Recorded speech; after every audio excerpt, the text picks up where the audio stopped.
Good morning. Thank you very much. Ordinarily, we try and start about 10 or 15 minutes after the hour because people like to have an opportunity to stand and socialize and chat with one another. This morning, you all want to make sure you didn't lose your seats, so there wasn't much standing and socializing. Thank you for being here. Thank you for accommodating a somewhat larger than anticipated crowd this year. We typically have about 75 or 100 folks in the room. Today we have about twice that. We've got folks now who are down the hall in the conference room with the smart board up, and we have that was plan B, and then we have the lounge across the hall as well available. That's plan C if we get that many folks. But as the RSVPs started to come in, it became clearer and clearer that we might need a little extra room this year. I wish I could say that I knew you were all here because you were just looking forward to chatting, but unfortunately the size of the crowd each year is often an indicator of the level of concern that people have about where we are with education issues and education funding in particular in California. Let me begin by introducing myself. I'm State Senator Joe Simitian. I represent the 11th State Senate District, at least that's what it's called, until November 30th of this year. Then there'll be a whole new set of numbers and a whole new set of district descriptions, as well as a whole new cast of characters in the area. For those of you who wonder, the 11th State Senate District is 931,349 people in 13, we had a census, so I know this, in 13 cities or towns in San Mateo, Santa Clara, or Santa Cruz counties. My district includes San Carlos, Redwood City, Menlo Park, Atherton, East Palo Alto, Palo Alto and Stanford, Los Altos, Los Altos Hills, Campbell, Cupertino, about a third of San Jose, and then over the hill to Santa Cruz and Capitola, and then unincorporated areas in all three counties as well. Let me just get a sense, and I always find this helpful in terms of structuring the conversation today, of who you all are and where you all came from. Let's start with how many of you are from Santa Clara County, where we're sitting at the moment? Okay, big chunk. How many came from San Mateo County? Big chunk. Any of our Santa Cruz County folks? Thank you very much. It's not that far, okay? It is on the weekend, that's right. So I know because I have an office there and because I represent the area, and it's just been great actually having the wonderful mix of communities that I represent. Anybody from someplace besides those three counties, just out of curiosity? From? Sweden.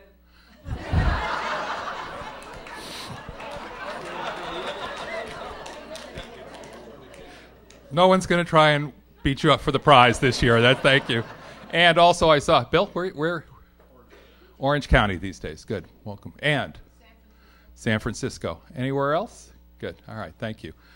San Diego used to be our all-time prize winner, but I think Sweden's going to be the one.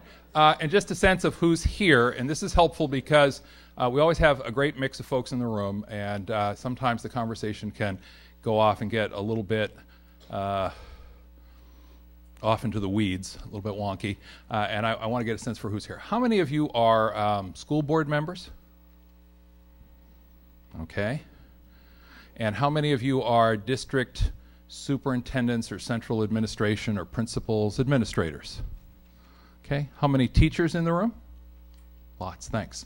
Other staff, classified staff that we didn't mention, perhaps a few? Okay. How many of you are parents? Okay. How many students?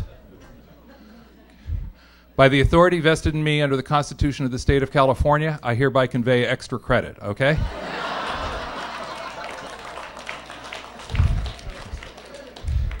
Give it a try. All they can do is say no, all right? So,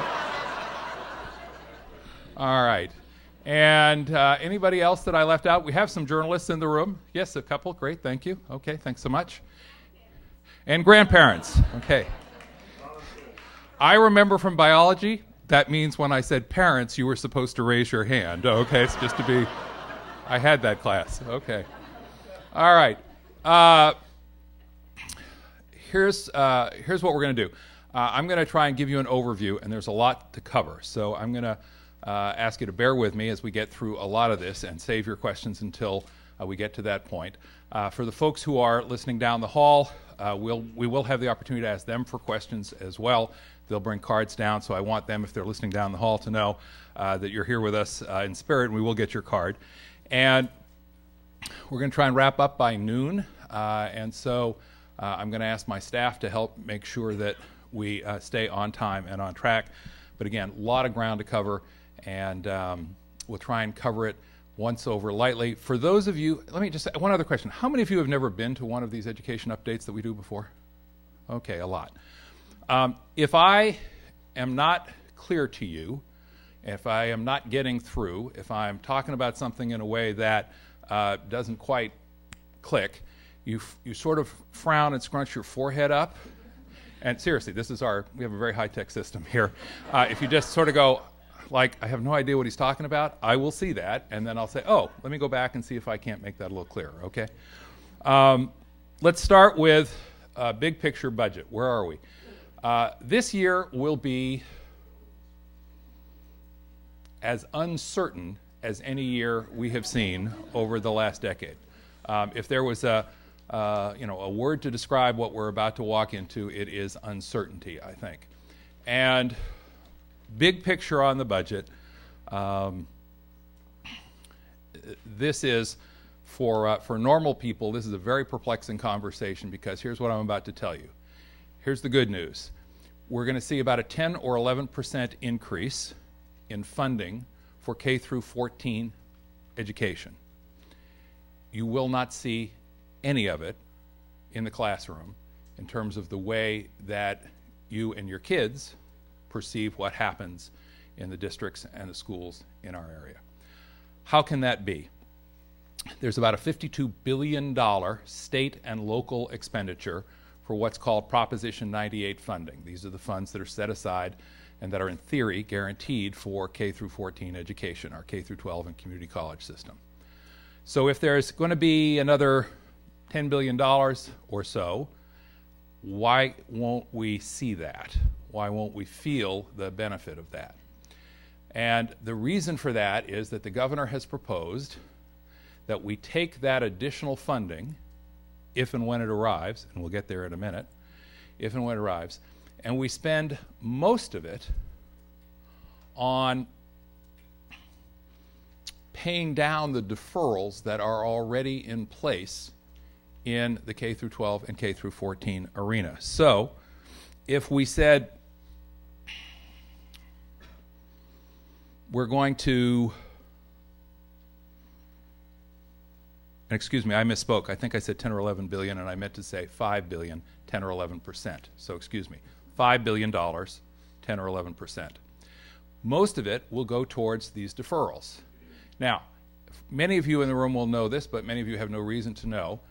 Every year when we have the debate about can we raise more revenue or can we lower expenses even more, we have historically agreed to lower expenses. That's a euphemism for cuts. And we have only, for that 2-year period, some of you will recall, increased revenue. That's a euphemism for taxes. And absent those revenues, which have now gone away because they were time limited, one of the ways we have managed to sort of cobble together a budget every year at the state level is by saying, well, we're not going to cut the program, but we're going to defer the payment to next year. And so if you have a budget problem this year at the state level, and you say, well, we're not going to cut your funding, but we aren't going to pay you until next year, then that's how you fix or balance your budget in any given year. Now, I mentioned a $52 billion K through 14 Prop 98 guarantee. That being said, about $10 billion is now being deferred each year. It's a huge amount. 20% of the money that would be headed to our schools on the natural in any given year shows up next year. The easiest way to describe this is if we said, well, we need to pay Royce $50,000 a year for her job, but we can't afford to do that. What we'll do is we'll say, Royce, we're not giving you a pay cut. We're simply going to give you $40,000 this year, and we'll give you $10,000 next year. The problem is that next year we say, Royce, we're not going to cut your pay. It's still $50,000, but we're going to give you $10,000 next year. We are now at the point, as I say, where a 20% chunk of the funding is deferred year to year. Why have we ended up there? And I think I can demonstrate that very quickly. For the school administrators, how many of you find this deferral a real challenge in terms of making your payroll, accessing the funds, getting the job done? Go ahead, don't be shy. Okay. How many of you would prefer an outright cut? Okay. That's the challenge every year. So while I don't think anyone thinks that the deferrals are, quote, a good idea or easy, given a choice between saying, you know what, we're just going to cut or we're going to defer, we have been deferring over these last several years. The governor's proposal is to take the $5 billion, and again, forgive me because I misspoke earlier, $5 billion, which is roughly a 10 or 11% increase, and say, we're going to use that first, take half of it, to pay for the money that we just deferred from last year. Because we didn't have the money last year, we owe it to you this year. Now we better find the money this year that we promised to you for last year. That's where close to $2.5 billion goes. Well, then you think, well, where's the other $2.5 billion going to go? Can't we get something to happen for that? And the governor's proposal is, well, see, we've got this accumulated deferral that I described to you of about $10 billion. Before we start spending this money on other things, we're going to need to pay down that deferral and get back on schedule. So he says, let's take the second $2.5 billion, plus or minus, and use it to get ourselves back on track. So in that way, even if you get a 10 or 11% increase, if you use all of it to pay for the most recent deferral from this past year, and you use the other piece to pay down the deferral so that we get back on track, the goal is that eventually, Royce, we will pay you your $50,000 a year every year, instead of telling you that you have a perpetual guarantee from us that one day those funds will arrive. Now, the governor makes the case, and I think it's a fair case, that we need to pay down the wall of debt, as he describes it. We have an $86 billion general fund budget in California. The wall of debt, as the governor describes it, which is sort of all of the places where we've pushed off an obligation, borrowed from over here, borrowed from over there, is about $33 billion. More than half of it, this will not surprise the administrators and board members in the room, more than half of it is money that is essentially owed to public education. So the governor is saying before we can start adding things to the program, we need to get ourselves caught up on our obligations and start paying people the money we already owe them and start paying them on time every year. Now, there's another reason the governor has made this suggestion. Let's pay down the deferrals instead of putting the money into new programs. And that is that all of this is predicated on the governor's tax proposal. So what I just described to you is the good news budget. Okay, that's the budget that we can afford if the governor's proposal for a combination of sales tax and income tax increases, is approved by the voters in November. And again, I'm not being flip when I say this is the good news budget. Everything I just described is predicated on the passage of this tax measure on the November ballot. Now, what is the tax measure on the November ballot? The tax measure that the governor is seeking to place on the ballot through the initiative process, because some of you will remember last year the governor was unable to pull together a two-thirds vote, unable to persuade some of our Republican colleagues to join him in putting the measure on the ballot. So this year the ballot will be accessed by the initiative process, and it is a combination of a half-cent sales tax and a surcharge on upper income earners. Surcharge may not be the right word. An additional percent for single filers who make more than $250,000, percent and a half for folks at the $300,000 and up, again, single filers, and 2% for folks who are at $500,000 and up. So it is a combination of income tax on upper income earners and sales tax, which of course we all pay. The plan then is that that would raise maybe $7 billion over the course of the first tranche, and then a somewhat lesser amount as we go year by year. It is 4 years of sales tax and 5 years of income tax. And the reason for that is that, I see furrowed brow, see that worked perfectly. And the reason for that is, if we think this through, if there's a November ballot election in 2012 and the voters approve this, the income tax can take surcharge can take effect in 2012. But at that point, obviously, you cannot charge a sales tax for transactions that have already occurred for the past 10 or 11 months in 2012. So the sales tax is for 13, 14, 15, and 16. So 4 years of sales tax, 5 years of income tax, and the governor makes the case that this is temporary, and I think he has picked the right number of years, by the way. This is just my view. I thought it was abundantly clear a few years back when we had a 2-year increase that it was going to take us more than 2 years to pull ourselves out of this recession, and that we were going to need more time. That being said, I do think it should be temporary, both because I think the public will want to see that it's temporary and there's a chance to check in and see how we've been doing over those years, but also because the hope is that the economy will come back and that growth will ultimately replenish the state treasury without the necessity for those two taxes. Now, that's the November plan. The governor's view, and this is again part of the reason for the way he has laid out the expenditure that he has proposed in his January budget, is that if it fails, then you remember that $2.5 billion that we were going to spend to try and get back on track? We won't do that. We'll just stay on the deferral path that we're already on. And in the governor's view, that will be easier than cutting program funding that has been allocated. And you remember the $2.5 billion that we were going to use to pay the money that we deferred this just most recent year, right? Well, that money won't be there.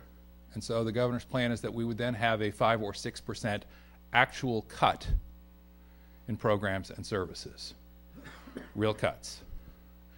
And for those of you who are Prop 98 folks, which is the 1988 voter-approved measure that in theory provides a minimum guarantee for public education, K through 14, you might ask, well, wait a minute, doesn't the Prop 98 guarantee assure us that we will be at this level even if those funds aren't forthcoming? And the answer is no, because what the governor has proposed is taking about the same amount of money, $2.5 billion more or less, that used to be used outside of Proposition 98 over here in another corner of the budget world to pay off the general obligation bond debt for schools and put it into the Proposition 98 category so that the state could say, we are still giving you your Prop 98 guarantee. It's just that we're now spending about $2.5 billion a year on something that didn't used to count against that number. I know that's a little obscure for a lot of us in the room, but for the folks who are saying, won't Prop 98 rescue us on this one, I'm afraid the answer is not. So, where are we then? The governor's proposed budget, which comes out in the first part of January, says we're going to find an additional $5 billion, but that only happens if we have the tax increase. If the tax increase doesn't happen, then we don't get to make progress on scaling back the deferrals, and in fact we have to make actual cuts. That's the sort of the place we are looking forward. And I see that all the warmth and good humor of the morning has evaporated already, so. And thanks. An important piece of this is there is no cost of living adjustment in the governor's budget. So when I said that that $5 billion was mostly all going to get used up to deal with the fact that we had a new deferral that we need to find a way to pay for, and we also need to roll back some of the previous deferral in order to get payments back on track to districts, that does not involve a cost of living adjustment, which this year otherwise would be, according to state law, something like 2.2, maybe 2.17. Where's Corey in the room here? Yeah, 2.17, I think. So that obviously is a real hit. For the community college folks in the room, the governor's budget also says, well, with that money, there's no money for enrollment growth at the community college level. So that's a particular concern to our friends in the community college world.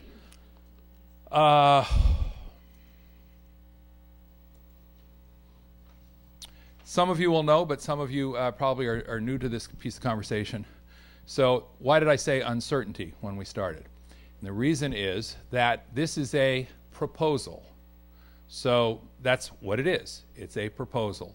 And between now and May, the way this process works is on January 10th every year, the governor releases his budget proposal. This year, some of you may have known it, popped up on a web page 5 days early, governor had to scramble and release the budget after it was released anyway, 5 days early. And then come May, we will revisit the budget in the legislative process after the governor issues what's called the May Revise. And the May Revise is the, okay, months have passed, we have a clearer notion now of what are our costs, how are revenues coming in, which has been volatile, by the way, so a little hard to predict, as you all know.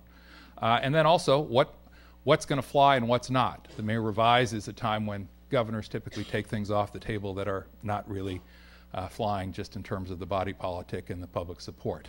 So keep in mind this is a proposal, and that's all it is in one sense, and that what will happen is over the next month or two, we will, excuse me, we will begin the process of teasing out from the administration some more details. I expect that there will be questions today that I will not be able to answer, not because I haven't done my homework, but because we just don't have more clarity from the administration at this point in the process. It's been just a few weeks, and so a couple of sentences in the budget that may have caused anyone or all of us to be more than a little anxious may not yet be fully fleshed out, and I'll give you a particular example of that in a couple of minutes. Then in March, April, and May, there will be budget hearings, and then after those hearings, the budget proposal as amended by the legislative subcommittees will go to the full budget committee, and then the full budget committee will send it on to the rest of the legislature, and that's when push comes to shove and we sort out where are we really on all this. Now, as if that weren't enough uncertainty, the governor has decided this year that he wants to tackle the sort of fundamental issue of school funding in California. Many of you over the years have heard me describe this system that we have in place for school funding as the Winchester Mystery House of public finance. And I always describe it that way because it is a structure no one would design from scratch, because it is absolutely a dysfunctional maze, and yet every year we add another room to it, which of course means that we are even more confused but even more invested, and year after year after year we have the same challenge. The governor this year has said, you know what, it's time to tackle this problem and to simplify the system by creating what's known as a weighted funding formula, and that says let's take all of those different categorical programs with some significant exceptions and make it simple. And that is, we're going to say, for every kid, here's what you get.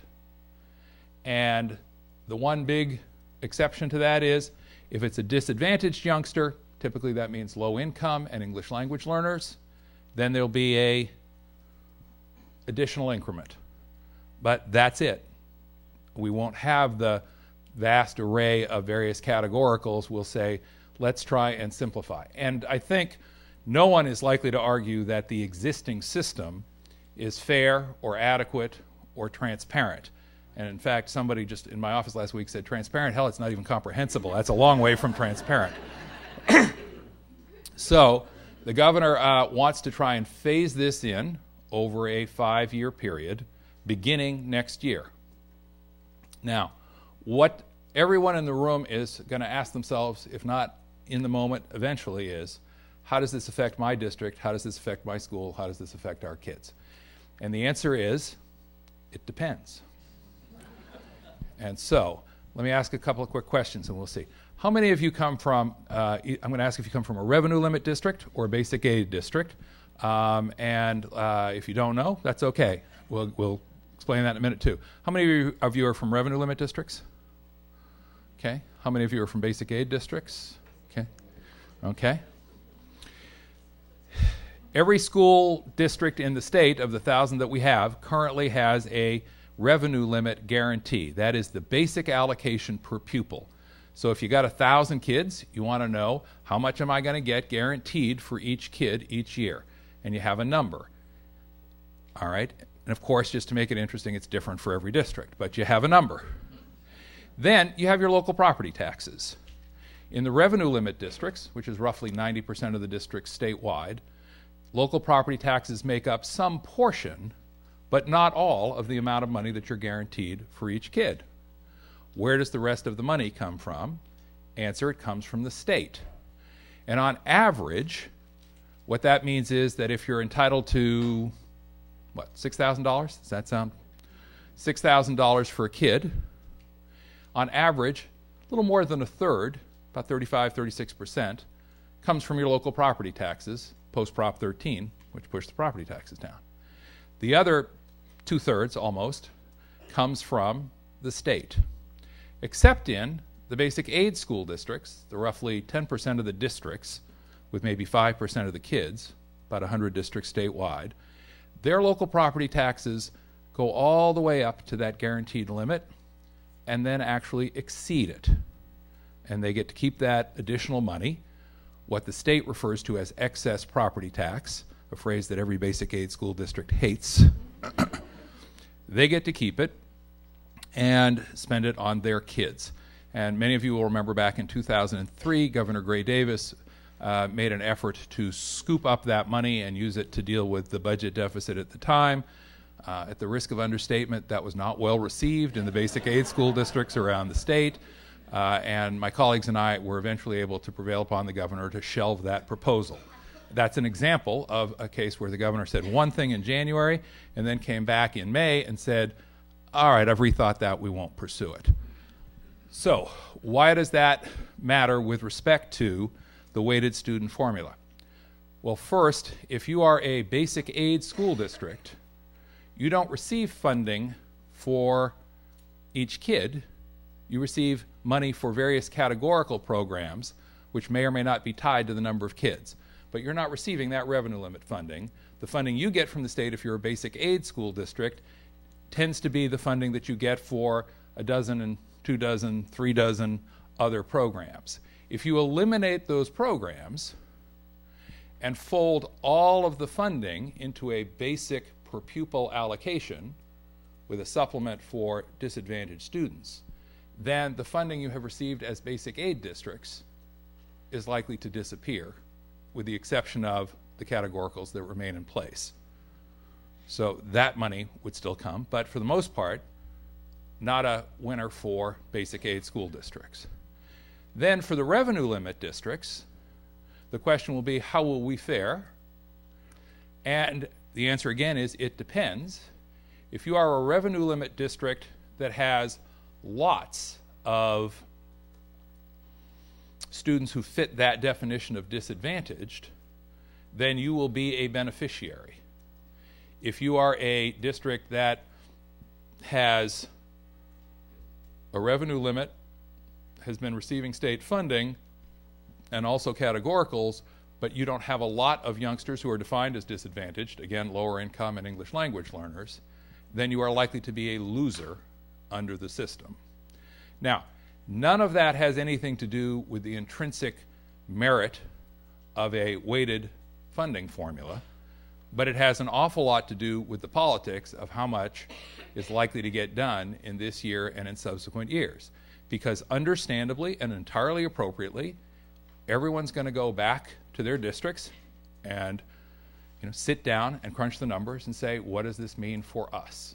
And that will become clearer as the governor releases more in the way of information over the coming weeks and months.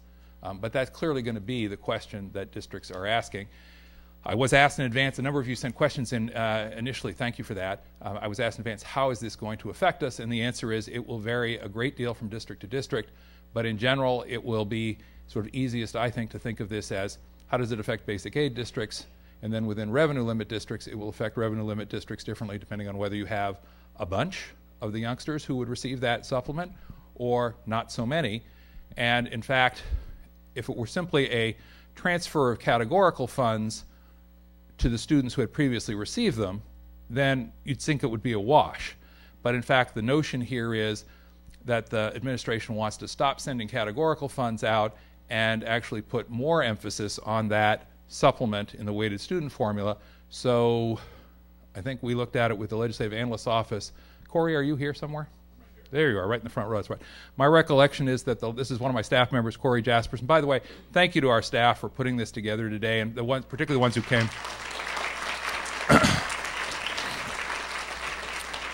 And particularly we have folks who drove down from Sacramento, because I always like to have them here to hear firsthand what you care about. My recollection is that the LAO, the Legislative Analyst's Office, tells us that right now you can sort of think of that categorical funding as being about a 12% push, but that by the time in addition to what's there, and then if, as the administration proposes rearranging all this, that it would actually, the supplement would actually end up being 3 times that amount. So if the supplement ends up being 3 times that amount, where does the money come from? And the answer is it comes from reducing the basic entitlement per kid. And that's why, as I said earlier, if you are a revenue limit district with a lot of those kids, you'll think that's a good thing. If you're a revenue limit district with fewer of those kids, you will worry about the impact. Now, one other thing I should say, because of the area that I represent, a question that I asked early on with respect to the proposal, just hold that thought, I promise I'll come back, is there any adjustment in using the weighted funding formula for cost of living? And I see the head shaking, and the answer is no, that's right. And this always presents a problem for our area because, as some of you may have reason to know, the cost of living here is a little greater than it is in Reading, okay?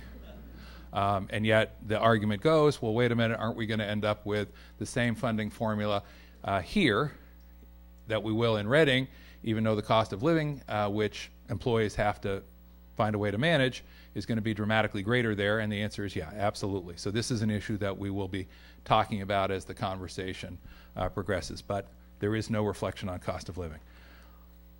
Categoricals, as I said, the governor's goal is to take most of the categoricals and try and pull them into this weighted funding formula. Mandates. This is actually, I think, a very interesting proposal. If you're a local school board member, and some of you know I was a local board member for 8 years and used to sit behind the dais back there, and whenever we had a crowd this large, it was not good news, I can assure you that. The governor has said, look, we require local districts to do all these things. And it's a process that has not served anyone particularly well. If you talk to local staff and board members, they will tell you it is an administrative burden at a minimum, and they're often not convinced that the programs that are mandated are actually fully funded once they're mandated. So not a lot of enthusiasm at the local level. At the state level, what people will tell you is, you know what, we have created a cottage industry. We've got folks up and down the state who seem to be finding new and creative ways to bill the state for these various programs. The charges that people submit for reimbursement for these various mandated programs are all over the map. So for the same mandate in one district, you'll get a request for reimbursement, and then from another district, they'll put in a request for reimbursement that's 5 times the size for the same one. So it creates an incentive, essentially, for people to ask for all they can. That's human nature. And then that leaves us with, as I say, wide variation on costs. Yet another argument is that, you know, we have all these mandates, we pay for them because that's the law, but do we actually tie any of that to results? And the answer is no. So we're going to mandate this, that, or the other thing. We're going to tell you have to do it. We think we're going to pay you for it. And then there's no connection to what are the results in the classroom, how are we actually doing for kids. And then if you're a local district, you might say, well, yeah, there's that. And then, by the way, we don't ever get paid anyway. So you remember I mentioned that there's this $33 billion wall of debt and that more than half of it was in education. We literally have, if you just accepted all of the claims at face value, and not all of them will be fully funded when they're eventually paid, we have $3.6 billion stacked up in mandate claims at the state level, which are not yet paid. So trying to make that a little bit more real, it's more than $500 for every kid in our K through 12 school system that essentially we're saying we'll get back to you on that with respect to your claim. So in addition to that deferral issue earlier, where I mentioned we're saying we're going to pay you next year for work you did this year, we've also got, which is now to the tune of about $10 billion a year, we've also got $3.6 billion stacked up in mandates. So the governor has said, why don't we do this? We're going to look at 57 different mandates. Let's just get rid of 31 of them. Now, they are not things that you might stop doing necessarily. So some of you will say, well, that's great that it's no longer called a mandate, but we still feel we're going to need to do that in order to make our system work. And now we know we're not going to get paid for it because the mandate has been eliminated, but the need for the program or service has not. But that's first part of the plan. Second part of the plan is to suspend 26 others. And here's where it gets tricky, because it's all been so clear up till now, right? We're going to suspend those 31. Excuse me, we're going to eliminate those 31. We're going to suspend the 26 over here. And then the governor says, let's create a block grant, a big chunk of money, $200 million, most of it for K through 12, but some of it for community colleges. We're going to put together a big chunk of money, and we're going to say, when we suspend these, you get to choose.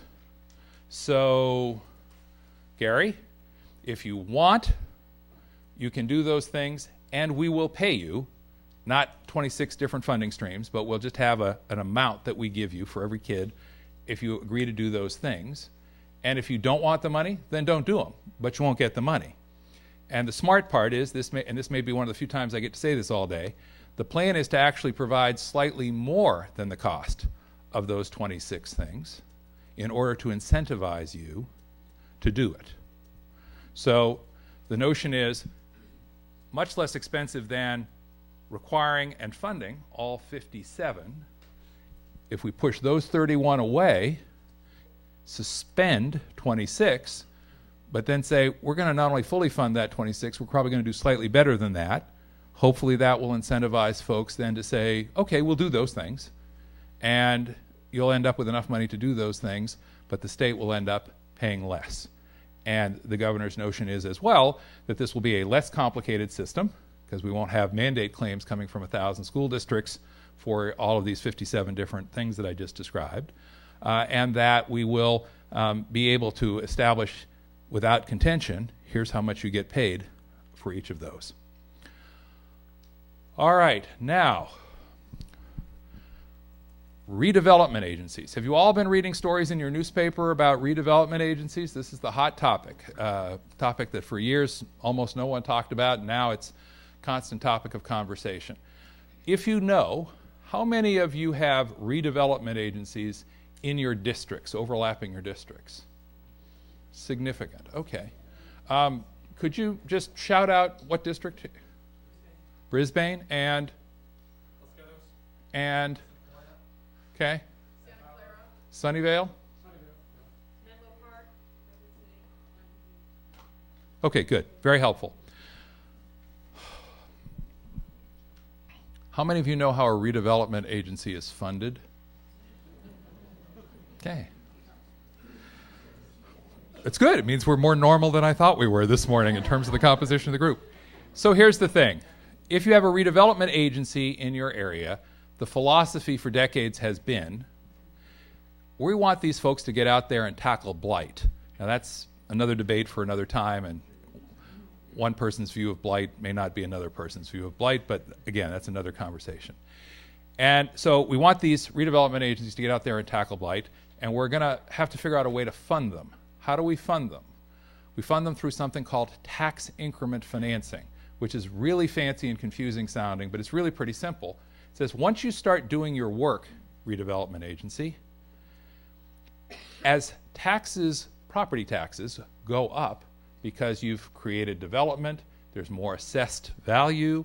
That means the tax rate applied to that assessed value, that new development, will create new tax revenue. Ordinarily, that tax revenue would go to your city, your county, your school district, your community college district. But when there's tax increment financing for a redevelopment agency, they get to keep that money, the money that would otherwise be the city, the county, the school district, or the community college districts. And the rationale for that has been that they are the ones who are actually creating that growth, that benefit, that increased value, and that money would then be available to them to continue their mission. What it has meant, however, is that if it's available to them, it's not available to the city, the county, the school district, or the community college district. Now, for many of our school districts, this has not been a big issue because that money would have flowed to them, but they still would be underneath that revenue limit that I mentioned earlier. Remember I said 6,000? So if you're going to get all of your shortfall backfilled by the state, you don't care an awful lot in some circumstances. You say, well, look, maybe my guarantee is 6,000. Maybe I'm getting $2,000 right now per kid based on our property tax revenue. What do I care if I get another $500 a kid because the state will just fill the gap anyway. I don't care whether I get $3,500 from the state or $4,000 from the state as long as I get to my revenue limit. That has worked reasonably well when the state had sufficient resources to fully fund your revenue limits. But as all of you in the room probably know, that hasn't been the case now for a number of years. So when the redevelopment agencies go away on February 1st, that means that those dollars that they were collecting as part of the tax increment will start flowing to the places that otherwise would receive their city tax, property tax, county property tax, school district property tax, community college property tax, and other special districts. Now, for most of the revenue limit districts, what does this mean? Not an awful lot, as I said, because it simply means local taxes will pay instead of state taxes paying your basic revenue limit allocation. The good news is that money won't be deferred. That's a start, right? Because for those of you struggling with deferrals, it will at least come to you directly. So that's a small plus. And at the state level, it ends up solving about a $1.1 billion problem because the state will no longer have to backfill the shortage. And that means that those are additional cuts that won't be imposed on state programs and services, including school funding. For revenue limit districts, I would call it a small plus for those two reasons, but for the most part won't affect your funding. For basic aid school districts, and I have gotten this question from folks in the basic aid world, the answer to your question is yes. Those dollars will flow to you as basic aid school districts, and because it is over and above your revenue limit, you will actually be able to keep and use those funds. That is a good news for you story. For the districts that are just on the cusp, so some districts aren't quite at the point where they are receiving enough property tax to exceed their guaranteed revenue limit entitlement. Some of them are just almost there, but not quite. These funds may be enough to push you over into basic aid status. Again, this will vary greatly from district to district. But I think that's probably the most important thing to understand. Now, really to get into the tall weeds, how many of you have pass-through agreements with your redevelopment agencies? Okay. In some districts that have redevelopment agencies in their area, at some point in the past, 2, 5, 10, 20 years ago, they said, whoa, wait a minute. We're going to have to oppose what you're doing here unless you're going to let us have at least some piece, and in some cases all, some cases very small piece, of that tax increment money that you wanted to take away from us.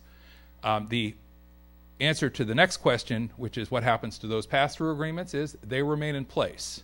And in fact, they are the first obligation on the list of things that these successor agencies, the follow-up agencies, will have to pay. So The first thing, if you're one of the districts that has these kinds of RDAs and you have a pass-through agreement, first thing you should know is the pass-through agreement will be honored and the funds will continue to be passed through. If there is in fact additional tax increment that has been swept away by redevelopment agencies in the past, it will now be allocated to your district, and that will, as I say, for a revenue limit district, have modest benefit. It won't be deferred, and it takes pressure off the state. For the revenue, for the basic aid districts, it means that you will in fact be able to keep those funds. Charter schools. This is the part of the meeting where I always want to say thank you very much. It's been a pleasure to be with you today. You know, we have a new governor, and he has his own pretty strongly held views about charters. And I think they are, I want to find just the right word.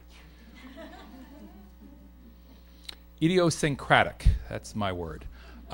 He has strongly held opinions based on his experience with 2 charter schools where he has a direct connection in Oakland where he was mayor. I had a fascinating 2-hour conversation with the governor last year along with my colleague, Assemblymember Brownlee, about charter schools, and it's very clear that governor's thought a lot about these issues. But it is hard to put him in a camp, and in some ways I think that's a healthy thing. I think for the most part he would say he is not interested in putting, quote, more restrictions on charter schools. But then he'll throw you a curve because, again, he's had his own experience that very much informs his judgment. A disappointment that I had personally this past year, but personally on behalf of all of us, is some of you have heard me say this before. I have found the contentious nature of the debate around charters very disheartening over the last decade. And it's my hope that one day that we'll sort of find a way to make this system work that works for everybody and most importantly works for all the kids in the system. It has been too much of this instead of this. And in some ways that's not surprising. The law changed in California to authorize a dramatic increase in charters back in the beginning, at the end of the late 90s, let me put it to you that way. So the law was liberalized in the late 90s. That meant that we had a flood of charter schools at that time. The system struggled to manage the number of charter applications that came as a result. Then that happened just as we started to see declining enrollment.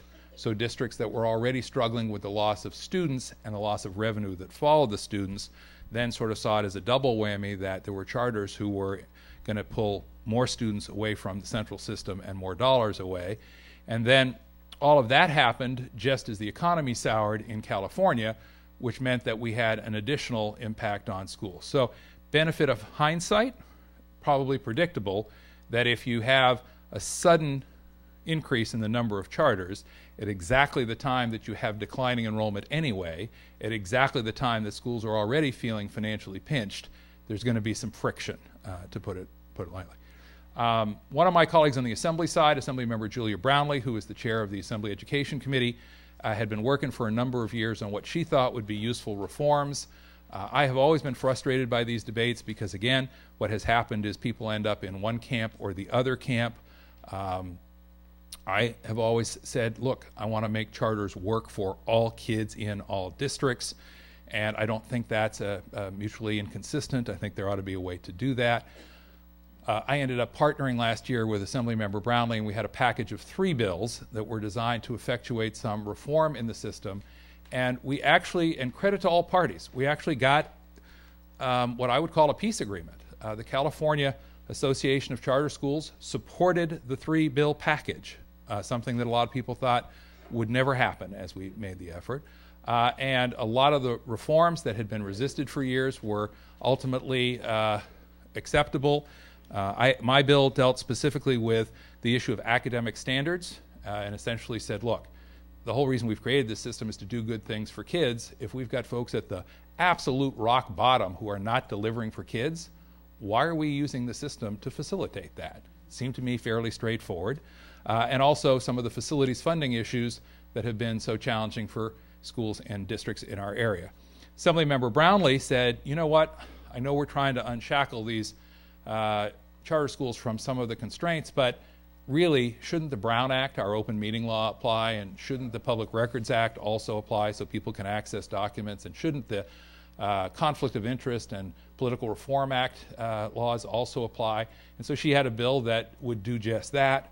And then she also had some fiscal accountability and academic accountability auditing requirements in still a third bill. We were delighted with our work effort. We were delighted that the charter school leadership came together, and the governor said, no, thank you.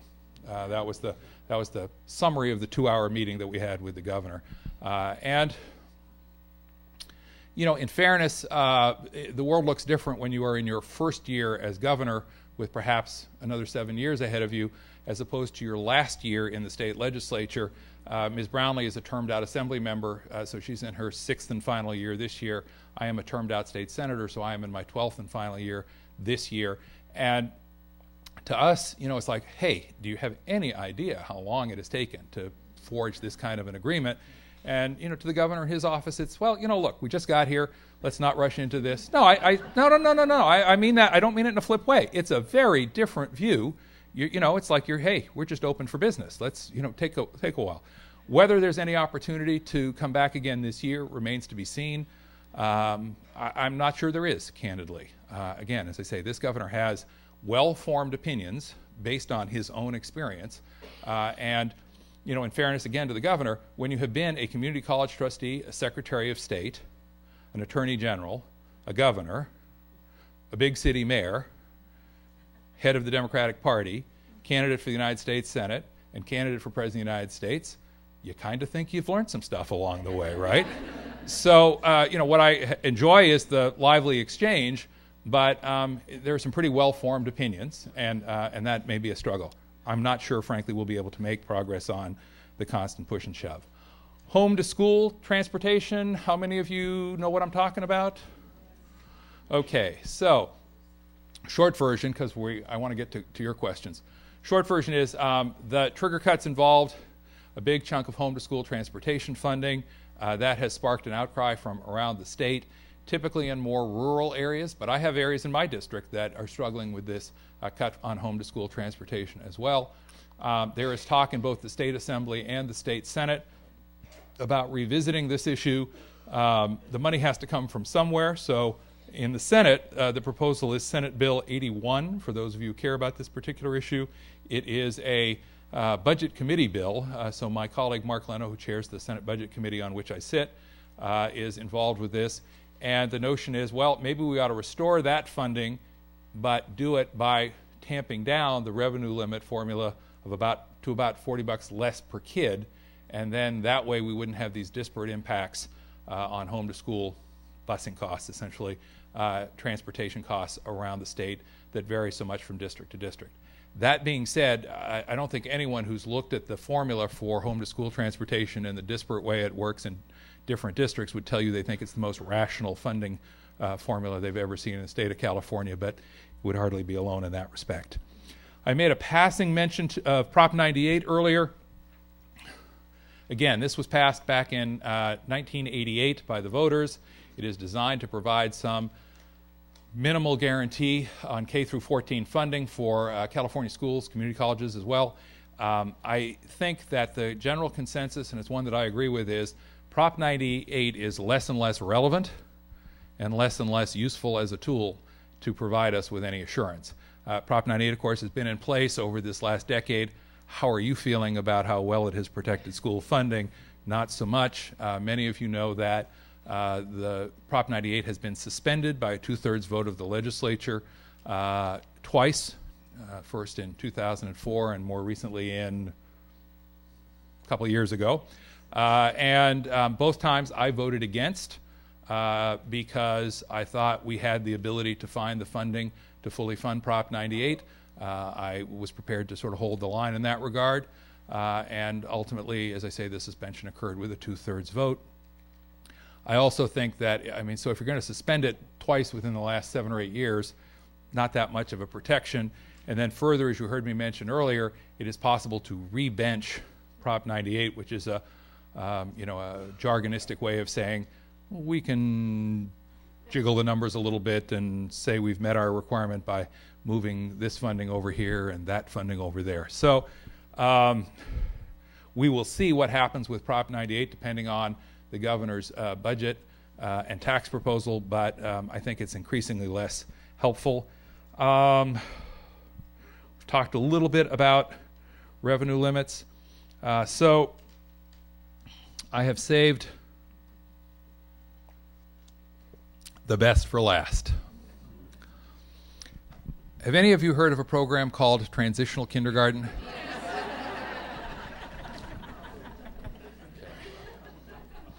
All right.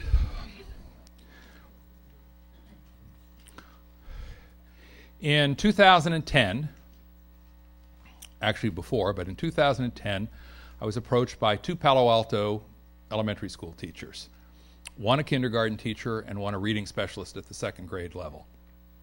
And they said, Senator Simitian, kids are starting kindergarten too young. And I said, couldn't agree with you more. And they said, well, why doesn't the state legislature do something about this? And I said, well, this conversation has been going on for 20 to 25 years. And governors, legislators, Democrats, Republicans, assembly members, senators have tried in the past to do what seems like a fairly simple thing, which is to say kids need to be 5 when they start kindergarten on September the 1st. But of course in California we say that kids don't have to turn 5 until December 2nd. So a quarter of the kids in our system are arguably too young to maximize their success. And California, in fact, is one of just 4 states that lets kids start that young. So why can't we just change the grade? And I said, well, this conversation takes place, every couple of years in the Capitol, and every couple of years it goes nowhere. And while I agree with you, I'm not inclined to introduce legislation because I think, frankly, it's not likely to be successful. And they were very polite and very gracious and said, we still want you to introduce the bill. So I introduced the bill and said, I will give it my best effort. Let's see what happens. So we introduced the bill, and the bill was well received on the policy merits in the Senate. The data was very clear. If you look at either the research or talk to a kindergarten teacher, you will get the same answer pretty consistently.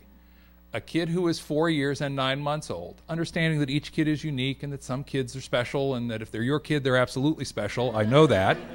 But at 4 years and 9 months, most kids are not ready to start what is today's kindergarten and maximize their success. And the outcome of doing what we've been doing is that we have too many young kids who are held back. Nationally, I was amazed, 18% of K through 3 kids get held back a year. I mean, think about that, almost 1 in 5. And of course, here in California, I don't have the data, but I suspect the number's higher because we're starting our kids younger than we are. So we're holding kids back, essentially failing them because they're starting too young. If you look at the number of kids who are in special education, it disproportionately skews towards those younger kids. So we know we've got kids who are in high-cost special education programs that are not necessarily appropriate or needed because they started younger than they might have. And of course, we're also got a remediation cost because one of those 2 teachers sitting in the room with me was a reading specialist who said, when I see the kids who come to me as a second grade reading specialist, they are disproportionately those younger kids. So if we could just get that right, and I sort of, even as I embraced it, I was perhaps not initially fully aware of the immensity. I said, well, look, this is good, but it's not that, and they said, no, Senator, you don't get it. 6 million kids in the K through 12 school systems. 6 million kids. A quarter of them started probably too soon. That means you've got 1.5 million kids in your school system who started before they could maximize their chance for success. That's a lot of impact. That generally was understood and accepted. But we then had a problem, and some of you have heard me say this before, but I'll say it again. Here's our problem. The problem was that if you said, look, we've got 500,000 kids starting kindergarten, we're going to tell a quarter of them that they're a little too young, and we're going to ask them to wait, then you shrink that cohort down to about 375,000. Everybody still with me? Okay. If you don't send 125,000 kids to school, then you don't send the money that flows with them. And that saves the state $700 million. Now, well, that was trick question. Somebody said for 1 year, and that's key. We're going to come back to that. You save the state $700 million a year. Now, as I've often joked, only in the California State Legislature would saving $700 million a year be your problem. But it was, because people said, well, that's great. We want the money. So if you were a deficit hawk, Paige, nice to meet you in person. If you were a deficit hawk, you said, no, I just want you to put all the money toward the deficit. All those savings should go towards the deficit. If you were an education advocate, tell me your name again? Zoe. If you were an education advocate, you'd say, whoa, whoa, whoa, wait a minute, what are you talking about? You're going to save $700 million from Prop 98, from K through 12, where we've been taking it upside the head for the last 3 years, and you're just going to take another $700 million away from our schools? Are we for that, Zoe? No. Exactly, okay. So you got those folks over there, you got Paige over here, our deficit hawk, you got the schools advocate over here. Then you've got other schools advocates who say, well, if you can save $700 million a year, there's a lot we've had to cut over the last 3 or 4 years. So Stacy might say, why don't you put the money back into education and we can restore this, this, and this, the stuff that matters to me. And of course, the list of people who have stuff that matters to them is an endless list. But here's the argument that ultimately won out. The advocates for early childhood education, for preschool and kindergarten, said, whoa, whoa, whoa, whoa, whoa. Who are we saving this $700 million from? Answer, those young fives, the kids with fall birthdays. And while it is good for them to start at the right age, we do have to ask and answer a question, which is, do we really want them at home watching TV for the next year? Not really. And if we're saving the money at their expense, shouldn't we reinvest the money for them? And that was the policy argument. And reasonable people could have different points of view. But apart from the policy argument, there was a practical political issue, which is, if I've got 125,000 kids with, back to the biology class, 250,000 parents, are we going to say to them, well, we know that since the day your youngster was born, and in some cases even before, you have anticipated that this is when your kid would start school, because you knew that if they were 4 years and 9 months old, they were eligible to start school. Are we going to turn around and say to them, not just the first year, but every year, sorry, your kid is now too young to come to public school. We hope that in the middle of the worst recession in modern history, you can find money for either childcare or take another year off from work if you're fortunate enough to have a job and spend that year with your kiddo. And that was not terribly well received as people started to think through what the implication was. And of course, it also meant, think about this part now, that if those kids didn't go to school, as I said, $700 million got pulled back from K through 12 schools. Difficult enough under any circumstance, but particularly difficult for declining enrollment districts who are already losing revenue as their enrollment declines, and all of a sudden you're talking about yanking 125,000 kids out of the system. And you then have to say, wait a minute, and this one's a little obscure, but for the district administrators and the board members in the room, we have a special education obligation. Ben, where are you? I saw you earlier there. Is he still there? We have a special education obligation that starts when the kids hit 3, as I recall. But you don't get any money from the state for those kids until they are enrolled.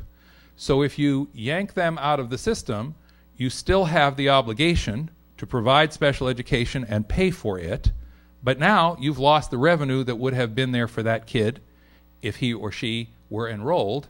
So that's a $100 million hit on districts statewide if that happens.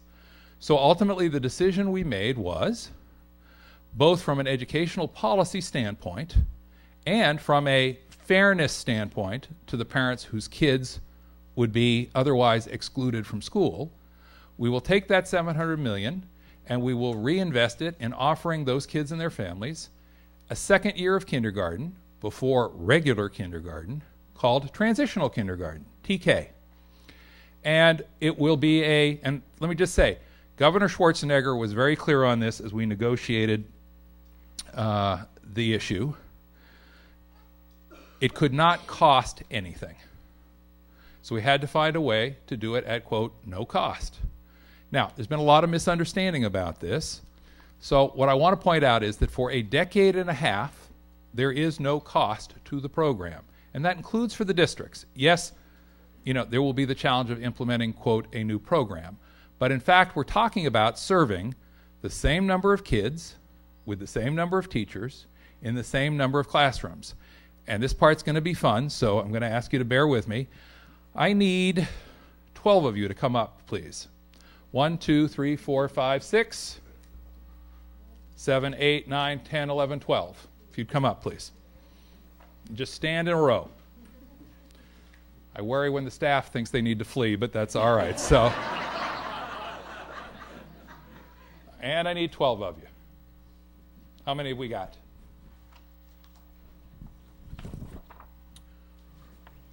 So I have 1, 2, 3, 4, 5, 6, 7, 8, 9, 10, 11, 12. Great. One for every month of the year, for those of you who were wondering where we were going with this.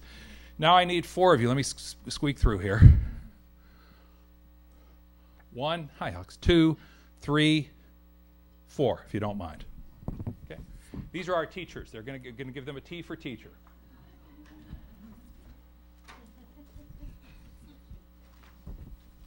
Okay, come on up, teachers.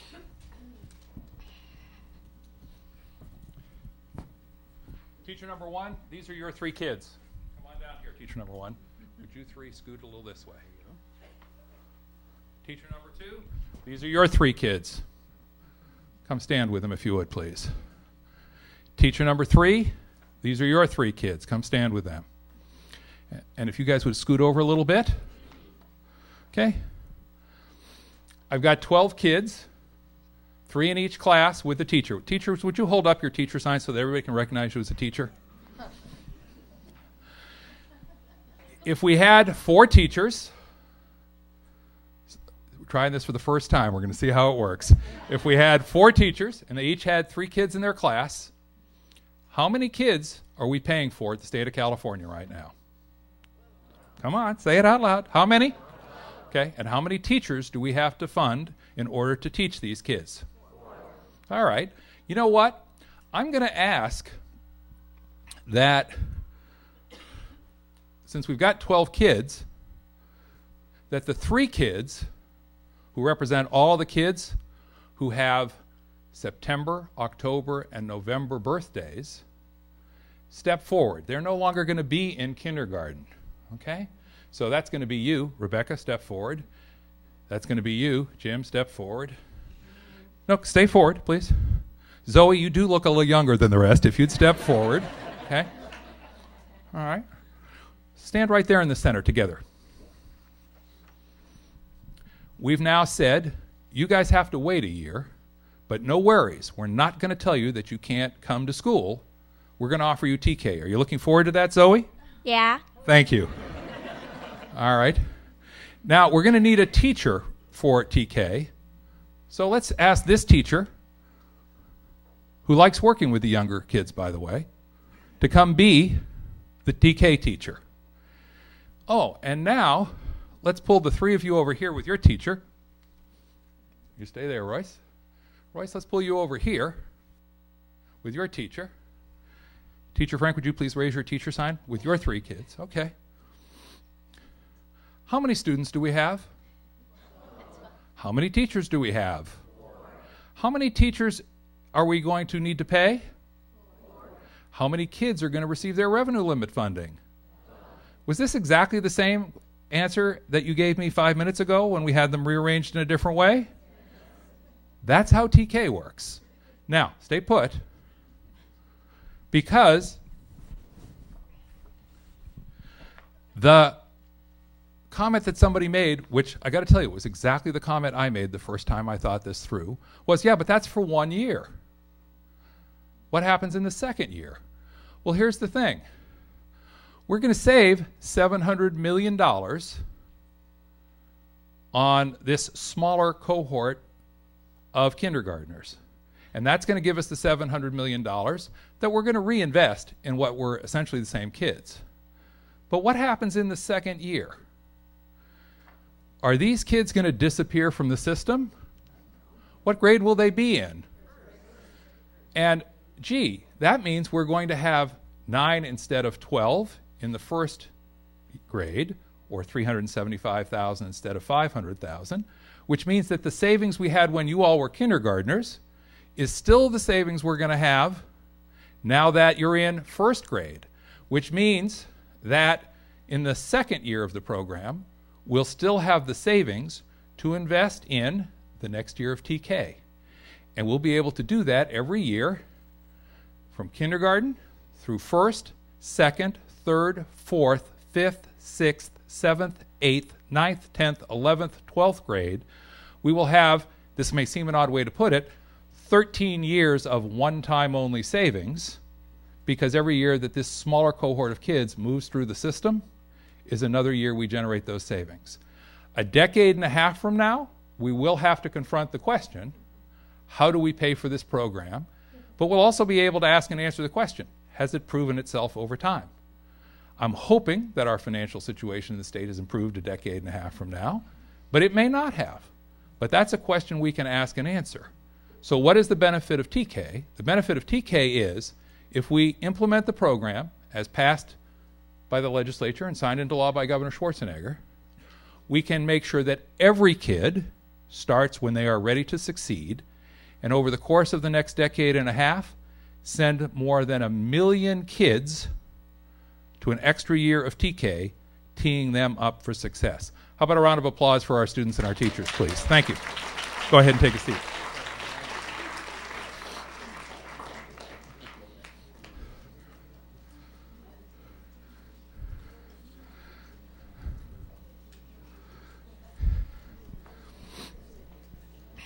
And to answer a couple of quick questions before they get asked, TK is mandatory for districts, optional for parents and their kids. It is easiest if you think about TK as kindergarten. So whatever your answer to the kindergarten question would be, it's likely to be the same answer for TK. The governor has proposed eliminating the funding for TK in an effort to save $224 million and essentially take that sort of deficit hawk view, which is, and we'll just sort of throw it at the deficit and hope that that's better. However, the administration has said they want to keep the rollback in ages. So what that means is that we would be telling those 125,000 kids every year and their 250,000 parents, you may have thought that sending your kid to school at that age was an entitlement here in California, but that entitlement is about to be yanked away, and you're going to be told there's no place for your kid to go. Essentially, you're on your own, find the money for childcare, or take another year off from work. Oh, and by the way, that's in the context of a budget which has 71,000 childcare slots that are also being proposed for elimination. So the worst possible combination. I'm going to startle you, I'm sure, when I say I oppose this proposal. And there are some things I want to tell you because I know districts are struggling with the confusion in the last 3 weeks. TK is law. Both houses of the legislature passed the bill. Governor Schwarzenegger signed it into law. And starting September, it is required. Then the question, I see the anxious looks, well, what are we supposed to do if the funding's not there? Here's the good news. The funding, of course, is the revenue limit funding and the categoricals that would follow these kids. that revenue limit funding is in what's called a continuous appropriation. So unlike a line item in the budget that the legislature has to put forward and say, we hope this is acceptable, this is not a budget action. It's already there. The revenue limit dollars will flow absent a change by the legislature. The governor has essentially proposed that we reverse the decision we made 2 years ago and that we defund districts to the tune of $700 million on an annual basis once the program is fully implemented. Because while I tried to keep it simple, relatively, in fact, we've got it phased in over 3 years. So as things stand today, and absent some action by the legislature, program is required pursuant to state law. The funding is there for every one of those kids pursuant to the continuous appropriation. And the practical consideration now is, you heard me give you the calendar earlier, are we really going to make the decision in May and June about the budget and then tell folks, oh, by the way, we want 1,000 school districts, 125,000 kids and 250,000 parents to get word 6 to 8 weeks before school starts that there really isn't a TK program?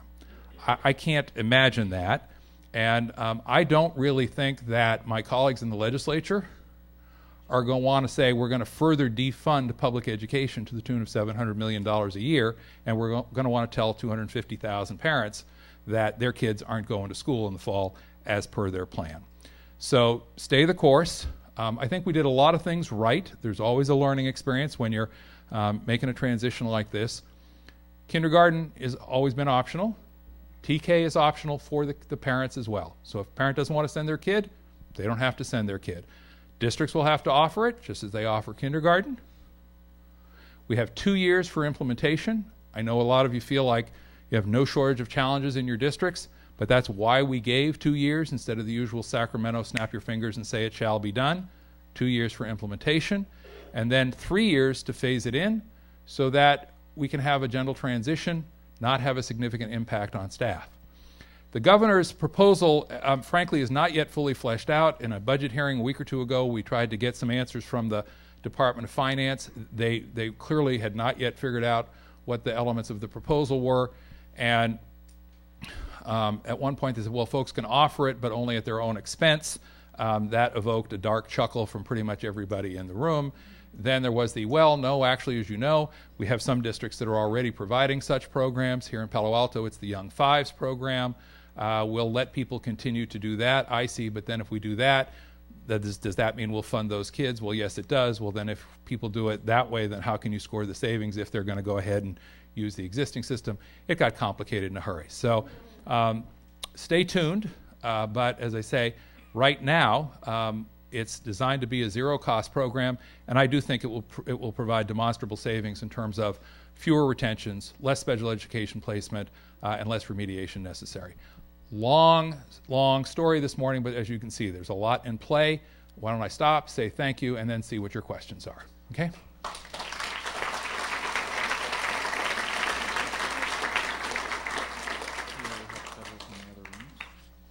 All right, we're going to take a couple here, and then we're going to go to the cards, just so the folks down the hall know that we know they're there.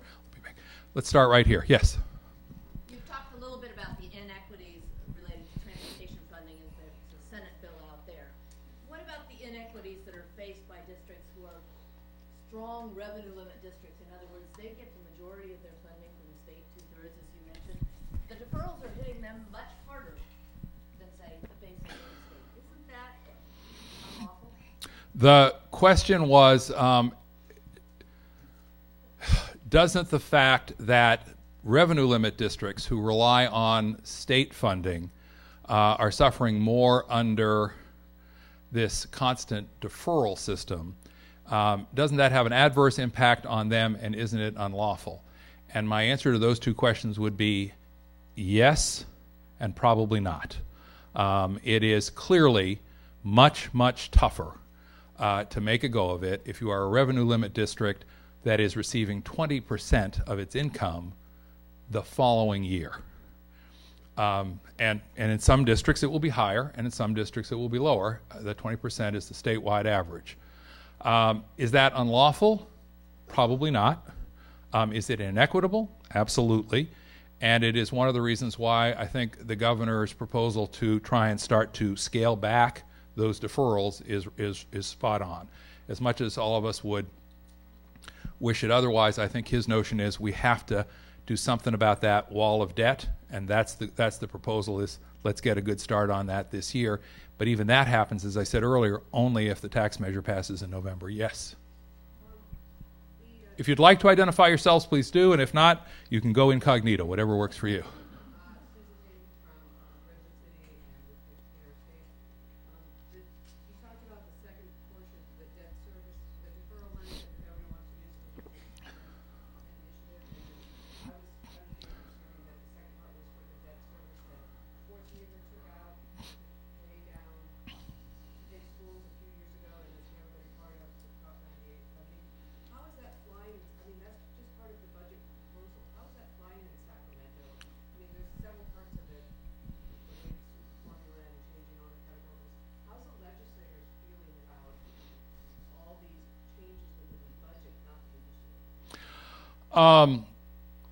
Question was basically, particularly with the proposal to spend the funds for the deferral purposes, how's this flying?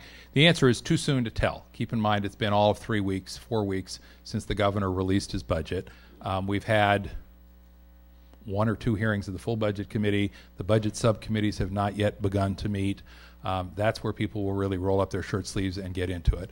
I think the general notion that the governor has advanced, which is, the first half of that $5 billion needs to be the money that we're going to use to pay off the money from last year that we deferred to this year, is well accepted. And I think the general argument from the governor that we need to pay down the wall of debt is being reasonably well received. But I will tell you, at our first hearing of the full budget committee, and there are about 15 of us on the full budget committee, there clearly is pushback from folks who say, well, couldn't we pay down the wall of debt a little more slowly so that we can hang on to or reinstate some of the things that are so precious. And that's particularly the case as we see more cuts targeted towards health and welfare, frankly, where the cuts have just been painful, and I mean that literally painful to folks in California. So that tension, the extent to which people say it's time to get our financial house back in order, as opposed to saying we just can't cut anymore, can't we do that a little more slowly, that tension exists and it will play out over the next 4 months. Please.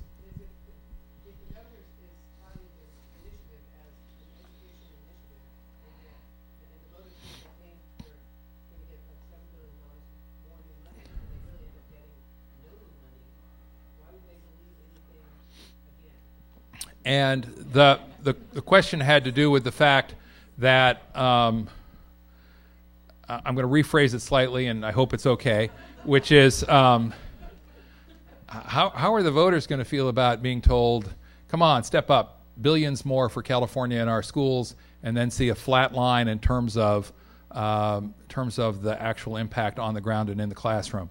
And I think the governor's pitch is, if we don't pass it, it will be worse. And that's true, because not only will all of those deferrals stay in place, including the ones that make it so hard for a district to do its job on an annual basis, but as I said earlier, you're looking at another 5 or 6% in the way of cuts to the revenue limit, probably another $350 a kid.